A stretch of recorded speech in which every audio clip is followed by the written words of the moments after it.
की थोर महात्मे होऊन गेले, चरित्र त्यांचे पहा जरा, आपण त्यांच्या समान व्हावे हाच सापडे बोध करा. खरं म्हणजे संत गुलाबराव महाराजांचं व्यक्तित्व म्हणजे एक चमत्कार. मला आठवतं की माझ्या अतिशय लहानपणी, म्हणजे मी 3ऱ्या-4थ्या वर्गात होतो, त्यावेळी माझ्या आईला ज्यांनी बहीण मानलं होतं असे ॲडव्होकेट शंकरराव पाध्ये म्हणून नागपुरात मोठे वकील होते, त्यांच्याकडे गेल्यावर त्यांच्या देवघरात संत गुलाबराव महाराजांचा मोठा फोटो होता पूजेत. तर मी सहज तिथे गेल्यावर त्यांना विचारलं, तेव्हा माझ्या आईने मला सगळी माहिती सांगितली. नंतरच्या काळामध्ये आज थोडंसं आपल्या कार्यक्रमात एक कमी राहिली आहे की भैयासाहेब घटाटे आज या ठिकाणी उपस्थित नाही आहे, पण भैयासाहेबांची पण गुलाबराव महाराजांच्या प्रती अतिशय एक म्हणता येईल की एक प्रकारची एवढी मोठी श्रद्धा होती की सातत्याने जेव्हा जेव्हा ते भेटले त्यावेळी त्यांनी सातत्याने मादांचा आणि गुलाबराव महाराजांच्या त्यावेळी भेटीत केला. या दोन लोकांच्यावर नंतर तर माझा विशेष परिचय नव्हता, पण माझ्या आईची जेव्हा मला जे सांगितलं त्यावेळी आईची त्यांच्यावर अतिशय निस्सीम श्रद्धा होती. आणि प्रज्ञाचक्षू म्हणून मी आईला विचारलं होतं की बालपणी अंधत्व आल्यानंतर एवढं साहित्य त्यांनी कसं लिहिलं, आणि आजच्या दृष्टीने हा एक सायंटिफिक चमत्कार आहे म्हणा किंवा विज्ञानाच्या दृष्टीने चमत्कार आहे म्हणा, काहीतरी दैवी शक्ती असल्याशिवाय हे शक्य नाही. आणि त्याचबरोबर त्यांच्या या साहित्याबद्दलची आईने मला अनेक वेळा वेळोवेळी माहिती दिली. विशेषतः माझा काही हा फारसा पिंड नाही या क्षेत्रात, माझं कामही पण नाही तेव्हा, पण मधल्या काळामध्ये टेक्नॉलॉजी बदलल्यामुळे मला वेळ मिळाला तेव्हा मी तुकडोजी महाराजांची अनेक भजनं ऐकतो, कधी कबीरांची भजनं ऐकतो. तेव्हा माझ्या लक्षात आलं की ही सगळी जी संत मंडळी आहे, हा जो संत साहित्याचा वारसा आहे, हा जो भूतकाळातला इतिहास आहे, हा वर्तमान काळामध्ये याकरता याचा अभ्यास करण्याची गरज आहे की भविष्य काळातला जर माणूस समाज योग्य दिशेने न्यायचा असेल तर हे साहित्य त्या दृष्टीने खूप उपयोगाचं आहे.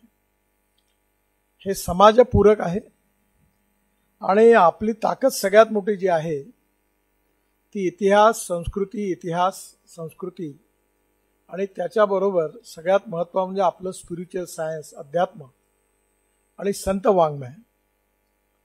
आपल्या महाराष्ट्रामध्ये संतांनी आपल्या महाराष्ट्राच्या लोकजीवनाला कसं प्रभावित केलं अनेक उदाहरणं आपल्याला माहिती आहे, आणि म्हणून त्यांनी तयार केलेलं साहित्य नवीन पिढीसमोर गेलं पाहिजे आणि त्यातून पुन्हा एकदा अशाच प्रकारचे अनेक भविष्यात लोक महाराजांच्या रूपाने, ज्ञानी रूपाने तयार झाले पाहिजे.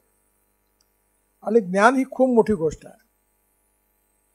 मी नेहमी माझ्या भाषणात बोलत असतो की innovation, entrepreneurship, science, technology, research, skill and successful practices, we name it as knowledge and conversion of knowledge into wealth, हे आपलं भविष्य आहे. पण नॉलेजचा उपयोग केवळ वेल्थमध्ये करणं एवढं उपयोगाचं नाही आहे, कारण इतिहास, संस्कृती आणि विरासतीच्या आधारावर आपली जी जीवन मूल्य आहे, सामाजिक मूल्य आहे, पारिवारिक मूल्य आहे आणि विशेषतः अध्यात्माच्या आणि भक्तिमार्गाच्या संस्कारातून आपल्या सगळ्यांचं जीवन जे समृद्ध संपन्न झालेलं आहे, त्यामुळे आज आपला समाज आजही अनेक संघर्षामध्ये आपलं वेगळेपण दाखवत आहे. आपल्या इथे राहणाऱ्या माणसाला याची कल्पना नाही येत, पण मला ब्रिटिश पार्लमेंटमध्ये जाण्याची संधी मिळाली. मला तिथे भाषण झालं आणि प्रधानमंत्र्यांबरोबर चहा प्यायला मी जेव्हा त्यांच्या ऑफिसमध्ये गेलो तेव्हा त्यांनी मला असा प्रश्न विचारला की तुमच्या देशातली सगळ्यात मोठी समस्या कोणती आहे. त्यावेळी मी सांगितलं की गरिबी आहे, भूकमरी आहे, बेरोजगारी आहे, पॉप्युलेशन खूप मोठी आहे, लोकसंख्या मोठी आहे. तेव्हा त्यांनी मी सांगितलं, मी त्यांना प्रश्न विचारला की तुमच्या देशातली सगळ्यात मोठी समस्या कोणती आहे. त्यांनी मला सांगितलं की आमच्या देशामध्ये आणि युरोपियन देशामध्ये सगळ्यात मोठी समस्या ही आहे की आमचे मुलं मुली मोठं झाल्यानंतर ते लिव्हिंग रिलेशनशिपमध्ये राहतात, लग्नच करत नाहीत. आणि त्यामुळे जी संतती निर्माण होते आहे की हळूहळू आमचा समाज कोणत्या दिशेने जाईल भरकटलेला आहे काय मला सांगता येत नाही. आणि मग त्यांनी मला प्रश्न विचारला की तुमच्याकडे गरिबी आहे, भूकमरी आहे, बेरोजगारी, मग तुमच्याकडे ही समस्या नाही आहे का? तर मी त्यांना सांगितलं नाहीच्या बरोबर आहे. मला हे कसं शक्य आहे? तेव्हा मी त्यांना सांगितलं की आमचा इतिहास, संस्कृती, विरासत, अध्यात्म, भक्तिमार्ग, आम्ही जरूर गरीब असतील लोक, पण त्यांना लहानपणापासून त्यांच्यावर भक्तिमार्गाचे, अध्यात्माचे आणि ज्याला या दोघांच्या मधून येणारे जे नैतिक मूल्य आहेत, ज्याला आपण लाईफ व्हॅल्यूज म्हणतो, आपले जीवन मूल्य म्हणतो, याचे संस्कार पिढीवर झालेले आहेत. त्यामुळे आपल्या जीवनात आपण कसं वागलं पाहिजे, काय केलं पाहिजे, काय नाही केलं पाहिजे, हे आमच्या संस्कारात एवढं मोठ्या प्रमाणात झालेलं आहे की सहसा यातून तयार होणारा माणूस वाईट मार्गाकडे जात नाही. कारण व्यक्ती निर्माण ही एक प्रोसेस आहे. A good man in A bad atmosphere and bad man in a good atmosphere, या दोघांमधला फरक आहे की चांगला माणूस जेव्हा वाईट वातावरणात जातो तो वाईट होतो, आणि वाईट माणूस जेव्हा चांगल्या वातावरणात जातो तेव्हा तो चांगला होतो. वाल्याचा वाल्मिकी होतो आपण म्हणतो नाही. मग हे चांगलं करण्याची ताकद कशामध्ये आहे?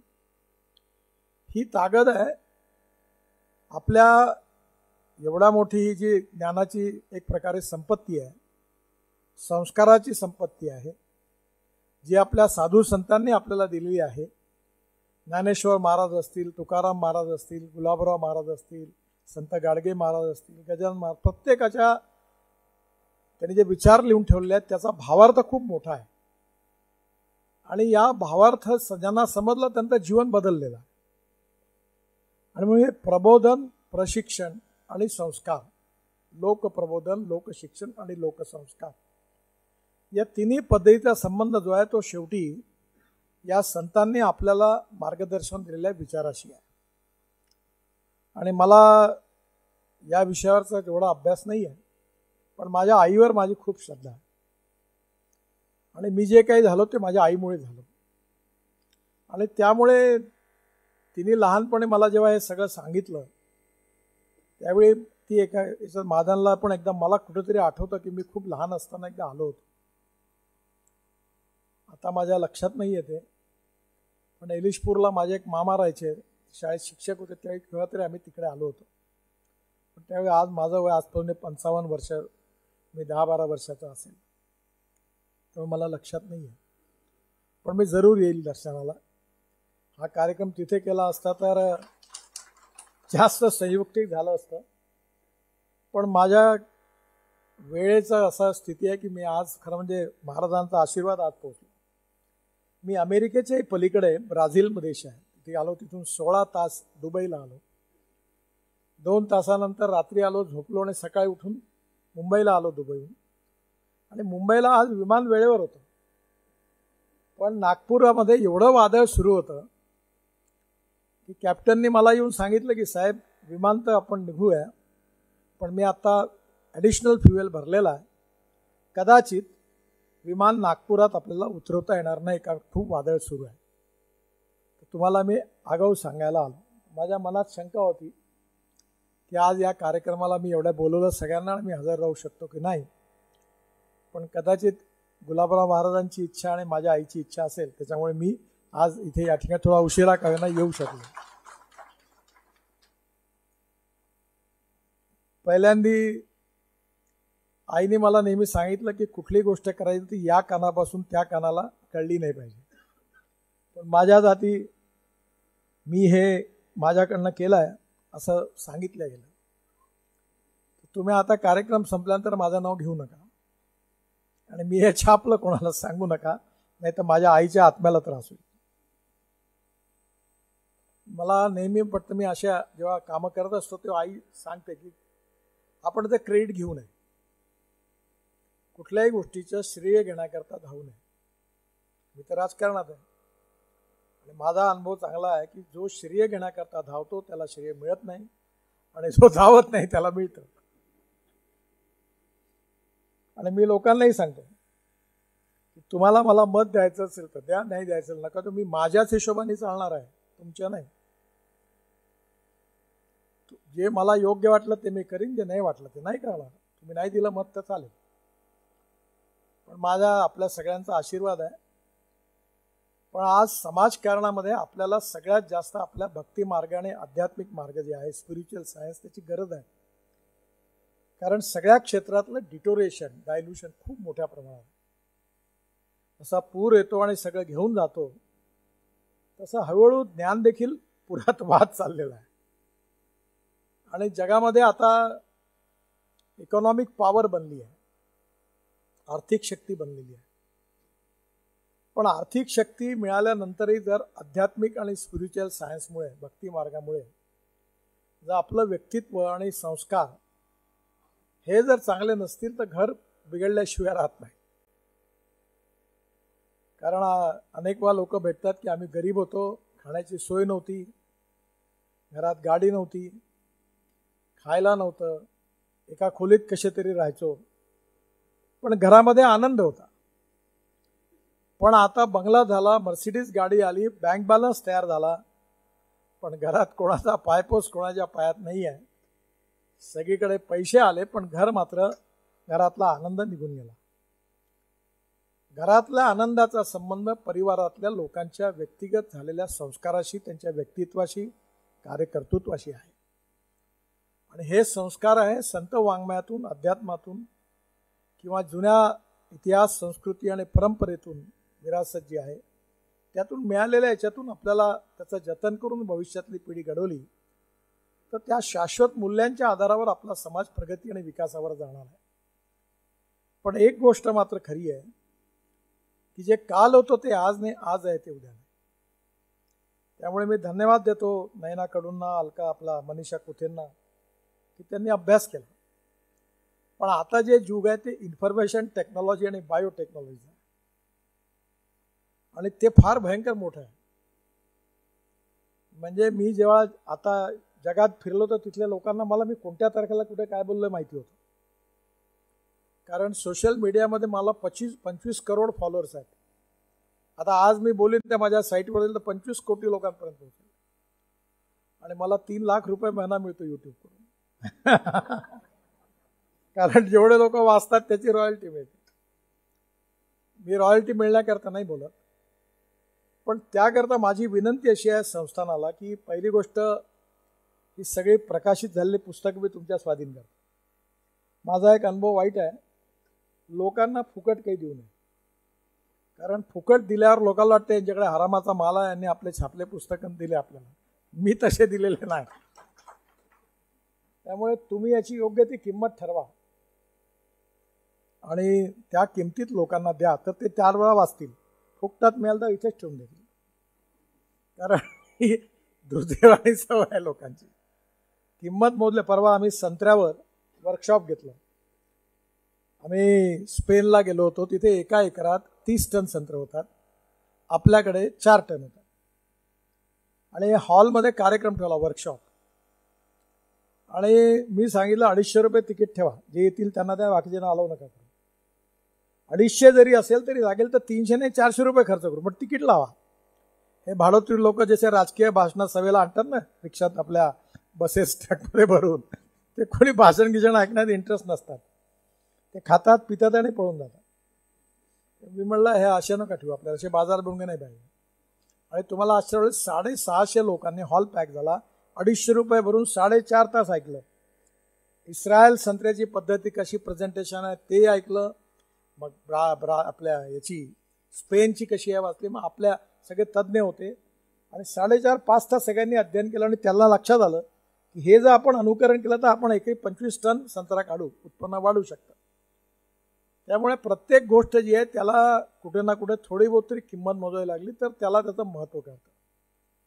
आणि त्यामुळे या पुस्तकाला आपण संस्थानाला, मला काही नको आहे, संस्थानालाच तुम्ही ते पैसे घ्या, पण तुम्ही पुन्हा त्यातून अनेक आवृत्त्या प्रकाशित करा, पुढे अजून करता येतील किंवा बाकीचंही साहित्य प्रकाशित करता येईल. आणि आता नवीन तरुण मुलांच्या सहकार्याने सोशल मीडियावर याचा उपयोग करा. जसं आता संत कबीर आहे आपले, त्यांचे जे छोटे छोटे दोहे आहेत फार सुंदर आहेत. ते काय आहे की आता यूट्यूबवर येतात आणि करोडो लोक ते ऐकतात. तुकडोजी महाराजांची भजनं फार चांगली आहे, कारण ही सगळ्या याकरता आवश्यक आहे की त्याच्या मागे असणारे विचार जे आहेत ते कुठेतरी लोकांना प्रभावित करून त्यांच्या जीवनात त्याचा बदल होणार असेल तो उपयोगाचा आहे. आता नवीन पिढी पुस्तक नाही वाचत, ती आता सोशल मीडियावर आहे, टी व्ही पण बघत नाही आजकाल लोक. त्यामुळे आपल्याला येणाऱ्या काळामध्ये इलेक्ट्रॉनिक्स टेक्नॉलॉजीचा उपयोग करून आपल्या भागामध्ये जे चांगले IT मधले विद्यार्थ्यांचा उपयोग करून म्हणजे नयना ते करू शकतात, त्यांना एकत्रित करायची वेबसाईट उघडा आणि छोट्या छोट्या याच्यात अशी माहिती. मधल्या काळात मी कुठेतरी ऐकलं, एक बहुतेक गुलाबराव महाराजांवरच एक सोशल मीडियावर आलं होतं. त्यामुळे ते आपण लोकांपर्यंत पोहोचू शकू. कारण एखादा व्यक्ती जो जन्माला येतो त्याचा मृत्यू अटळ आहे, हा यावच्चंद दिवा करू असा नियम आहे. पण त्या व्यक्तीने त्याच्या जीवनात केलेलं कार्य हे अजरामर आहे. व्यक्ती जरी गेला असला तरी त्याचं कार्य काही जात नाही आणि ते कार्य त्याच्या विचारांनी नेहमी आपल्या सगळ्यांच्या बरोबर राहतं. आणि तो विचार जर सातत्याने त्याचा संस्कार पिढ्या बदलत राहतात, त्या पिढ्यांना होत राहिला तर समाजामध्ये गुणात्मक परिवर्तन करण्याकरता तो खूप उपयोगाचा आहे. आणि म्हणून नक्कीच संस्थांनी पण त्याचा जरूर विचार करावा. अजय धाकरस यांनी अतिशय क्वालिटिव्ह प्रिंटिंग केलेलं आहे. त्यांचं मोठं नाव आहे, त्यांचे वडील पण प्रिंटिंगमध्ये होते, ते अतिशय चांगलं काम त्यांनी केलं. मुद्दामून त्यांना दिलं की त्यातून चांगल्या क्वालिटीचं प्रिंटिंग होईल. आणि विशेषतः बाकी साहित्य हळूहळू प्रकाशितून ते जतन झालं पाहिजे. आणि जसं आता कुठे मॅडम आणि कडू मॅडम दोघांनाही पण डॉक्टरेट मिळाली आहे. त्यामुळे डॉक्टरेट मिळालेले सगळेच लोक अभ्यासू आहे, विद्वान आहे. मी अपवाद आहे, मला 13 डिलीट मिळाले आहे, पण मी विद्वान नाही आहे. त्याच्यामुळे मी काही डॉक्टर नाव लावत नाही. पण यांनी खरोखर याचं अध्ययन केलं, त्यांच्या भाषणातून आपल्याला जाणवलं. त्यांनी हे जे वैचारिक ज्ञानसंपदा जी आहे ही त्यांनी टेक्नॉलॉजीचा उपयोग करून जर भविष्यातल्या पिढीच्या उपयोगाकरता हे विचार आणले तर समाज या परिवर्तनामध्ये त्याचा खूप उपयोग होईल. आणि खरोखर प्रज्ञाचक्षू संत गुलाबराव महाराज हे एक चमत्कार होते. लहानपणे डोळे नसताना त्यांनी किती मोठे पुस्तकं लिहिले, किती विचारले, किती ओव्या लिहिल्या, किती अभंग लिहिले आणि आयुर्वेदापासून तर भक्तिमार्गापर्यंत सगळ्या विषयावर लिहिलं. आणि लेटेस्ट सगळ्या गोष्टीचं अध्ययन करून त्यांनी लिहिलं. ही ज्ञानसंपदा ही खूप मोठी वेल्थ आहे. आणि म्हणून ज्ञानाचं रूपांतर संपत्तीत करणं म्हणजे केवळ टेक्नॉलॉजीचा उपयोग आपण पैशात करणं असं नाही आहे. तर या आध्यात्मिक ज्ञानाचा उपयोग समाजाच्या जडणीघडणीकरता उपयोगाचा आहे आणि म्हणून याचा उपयोग झाला पाहिजे. मी केवळ निमित्त मात्र होतो. माझ्या आईवर माझी श्रद्धा होती आणि मला जेव्हा हे प्रपोजल दिलं त्यांनी तेव्हा माझ्या लक्षात होतं, आईचे वाक्य मला सगळे आठवले, तेव्हा मी लगेच त्यांना सांगितलं की मी नक्की हे करीन. आणि म्हणून आपल्या सगळ्यांचा आशीर्वाद गुलाबराव महाराजांचा तेवढाच मला पुरेसा आहे. आपल्या कुठल्याही कार्यक्रमातून माझं नावही घेऊ नका, पाठी लावू नका आणि कोणाला सांगूही नका, नाही तर माझ्या आईच्या आत्म्याला शांती नाही मिळणार.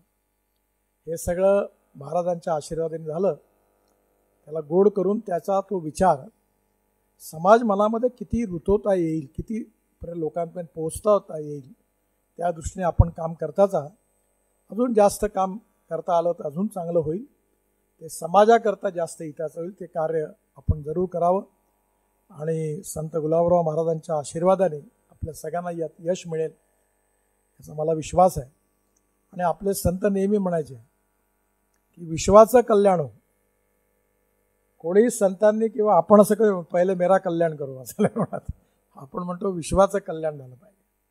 ज्ञानेश्वरांनी देखील पसायदानात तेच सांगितलं की विश्वाचं कल्याण झालं पाहिजे. सगळ्या संतांच्या विचारात तेच आहे. त्यामुळे पुन्हा एकदा आपल्या या गुलाबराव महाराजांचं हे वाङ्मय, हा विचार, हा मौल्याने म्हणजे मौल्यवान ठेवा जो आहे विचारांचा, हा समाजातल्या तळागाळातल्या माणसापर्यंत चांगल्या माध्यमातून पोहोचवण्याचं काम नक्कीच संस्थानाच्या माध्यमातून होईल. त्याकरता त्यांनाही पण मी खूप खूप शुभेच्छा देतो.